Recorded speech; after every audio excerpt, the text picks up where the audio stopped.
I thought I had to live with Nocturia for the rest of my life, until I learned this. For years, Helen believed her body was just doing what older bodies do. She was 68, retired from a long career as a school teacher, living alone in a small, quiet home in Florida. The house was cozy, the street peaceful, and yet, every night, the same pattern. She would fall asleep around 10 p.m. Then, like clockwork, she'd be up at 1 o'clock, then again at 2:45, then maybe at 4:10. By the time the sun came up, she felt like she'd run a marathon. Her eyes burned, her joints ached, her mind felt like fog, and worst of all, she thought this was normal. "I just figured this was what getting older meant," she told me. "You wake up, you pee, you toss and turn. You accept it." Hi there, thanks for being here. If you're someone over 60 who's been waking up at night and blaming yourself, I hope you'll stay with me, because Helen's story may sound a lot like yours. And what she discovered changed her nights and her days in a way she never expected. Before we dive deeper, I'd love for you to like this video, subscribe to the channel, or leave a comment if this hits close to home.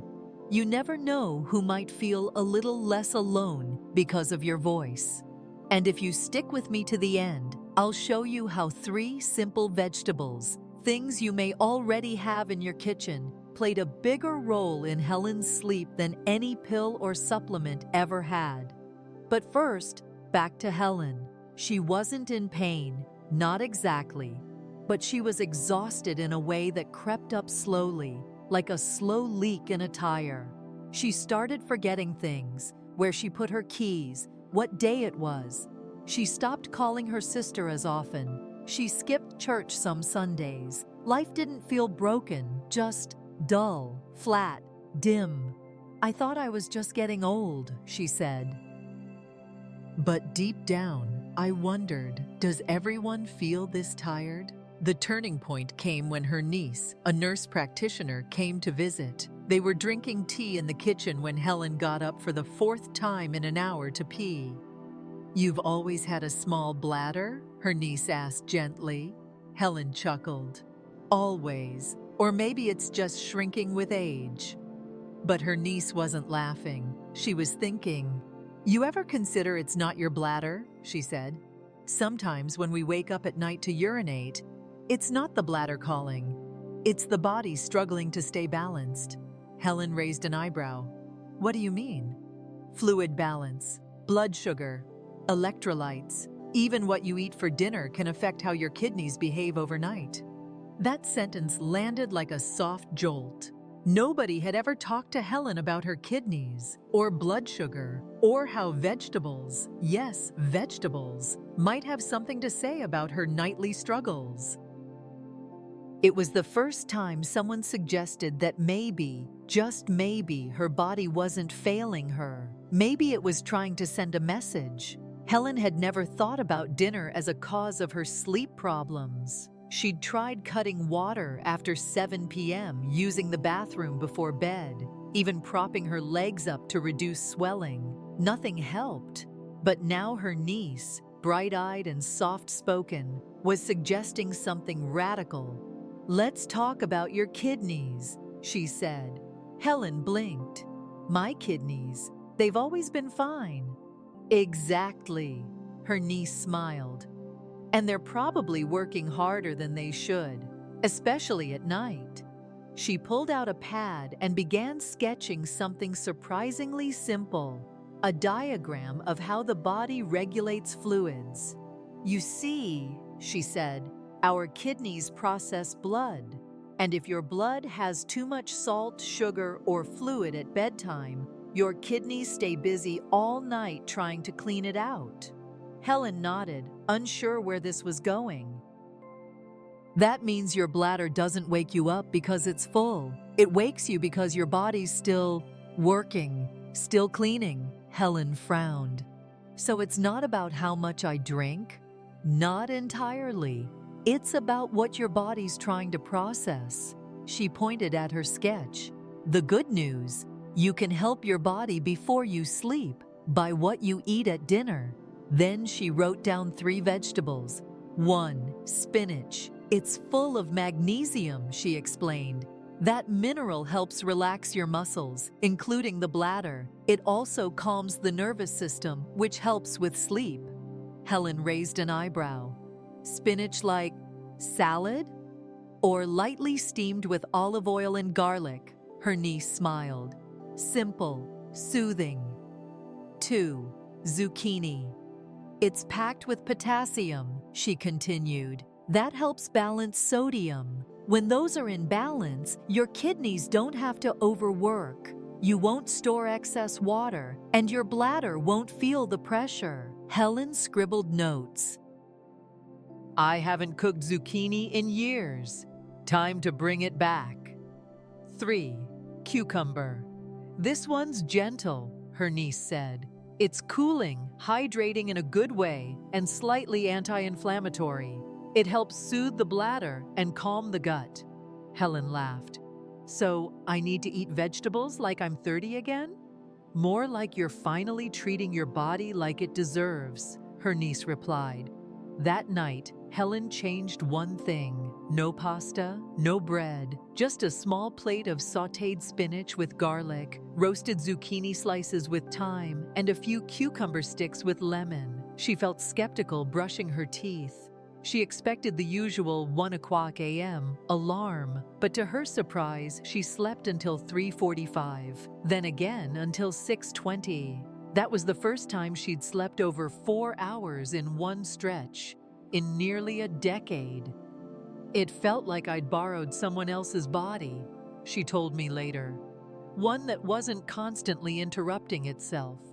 The next night, she repeated the dinner, slept even better. By the end of the week, she felt something she hadn't felt in years, clarity. I didn't know I was living half asleep, she said, until I finally slept fully. No pills, no magic, just 3 vegetables, and a body that had been waiting for a little support. In the next part of Helen's journey, we'll explore what happened as she reclaimed her energy and how her days began to change just as much as her nights. Because when you start sleeping again, you start living again. By the second week, Helen started waking up with a sense of surprise, not because she'd slept perfectly, not every night, but because she felt sharper, clearer, like her brain had come back from vacation. I didn't realize how dull I'd become, she told me, until I didn't feel dull anymore. For years, fatigue had been her baseline. It clouded everything, her memory, her moods, her motivation. But now, with just a few nights of deeper rest behind her, she noticed the difference in the smallest places. She didn't snap at the television when she misplaced the remote. She didn't forget where she parked at the grocery store. She even caught herself humming while folding laundry. These aren't big things, she said, but they feel big to me. Helen started calling friends again. She replanted the basil pot on her kitchen windowsill. She walked to the corner park and sat under the same oak tree where she used to bring her students for reading hour, back when she was still teaching. It's like the lights in my house turned back on, she said. And not just in my house, inside me. She wasn't chasing perfect nights. She'd let go of that idea. Some nights, she still woke once, occasionally twice, but it no longer felt like a battle. She wasn't counting minutes. She wasn't afraid of bedtime. It's not just about sleep, she said. It's about not being afraid to rest. There's a difference. Most older adults don't just fear poor sleep. They fear what poor sleep means. Memory loss, decline, isolation. Helen had been living under that fear, quietly, for years. Now, she felt something else. Rhythm. Sleep had stopped being a crisis. It became a companion. She kept eating her vegetables, Some nights, she added a few roasted sweet potatoes. Other times, she'd skip the cucumber and add grilled mushrooms. She didn't treat dinner like medicine, just like care. Somehow, she said, I started treating myself like I was worth the effort again. And it showed. Her face softened. Her eyes looked less sunken. Her laughter came easier. This isn't about spinach, she told me. It's about giving a damn. I smiled. She was right. What changed Helen's life wasn't just magnesium or potassium or the calming effect of zucchini. It was the choice to believe that her body could still feel good, and that she deserved to feel good. And that belief didn't just transform her nights, it began to change her days. She cleaned out the bottom drawer of her dresser, the one she hadn't opened in 6 years. She started walking a bit farther, sometimes past the neighborhood line, just to see what was blooming. She wrote in her journal again, not about anything profound, just a few lines each morning. Some days, just one word: peaceful, better, still here. One Sunday, she walked into church late, sat in the back, and whispered to her neighbor, "Don't faint, I made it." They both laughed. She wasn't back to who she was. She was building someone new, someone slower, softer, wiser, still healing. In the next and final part of Helen's story, we'll explore what long-term peace looks like, how rest becomes a rhythm, not a reward, and why the real lesson wasn't just about vegetables or sleep, but about coming home to herself. A month had passed since Helen's first quiet dinner of spinach, zucchini, and cucumber. She didn't count the days. She didn't track her sleep in an app. But she knew something had changed. Not just in her nights, but in the rhythm of her entire life. "I'm not trying to sleep anymore," she told me. "I just do." It wasn't perfect. Some nights still had interruptions. A creaky joint here, a vivid dream there. But what disappeared was the fear, the pressure to control every moment of rest, the dread of lying awake in the dark, wondering what was wrong with her. That silence, that constant self-doubt, gone. "I used to think I had to earn sleep," she said. "Now I let it come to me." And that changed everything. She wasn't chasing youth. She wasn't chasing some magical fix. She was building a gentle, honest life, one where vegetables weren't punishment, they were presence. Where bedtime wasn't a battleground, it was a blessing. Where her body wasn't the enemy, it was the companion she'd forgotten how to listen to. Helen told me one afternoon, as she sipped tea on her porch, that the greatest change wasn't in her bladder or her brain, but in her sense of worth. "I used to say, 'I'm just getting old,' like that meant I had to suffer," she said. "Now I think, I'm getting older, so I should be treating myself better, not worse." It's a quiet kind of revolution, one that doesn't show up in before and after photos, but in the moments you no longer rush through, in the ease of a breath, the calm of an evening, the decision to lie down, not because you're exhausted, but because rest is sacred. Helen didn't fix her body. She forgave it. She fed it. She walked with it. She listened. And in return, it whispered back, "Thank you." So if you've been waking up at night and thinking, "This is just how it has to be," I hope Helen's story reminds you, it doesn't have to be perfect.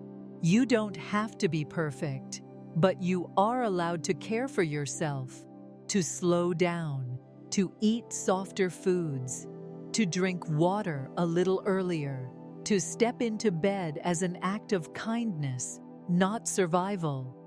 You are allowed to believe that your body still wants to feel good, and maybe, just maybe, what you need isn't another pill. Maybe what you need is permission to rest, to reset, to return. If this story spoke to you, I'd love for you to leave a comment below. Share your journey. Let someone else know they're not alone. We heal better together, especially when we're seen. Thanks for walking with Helen.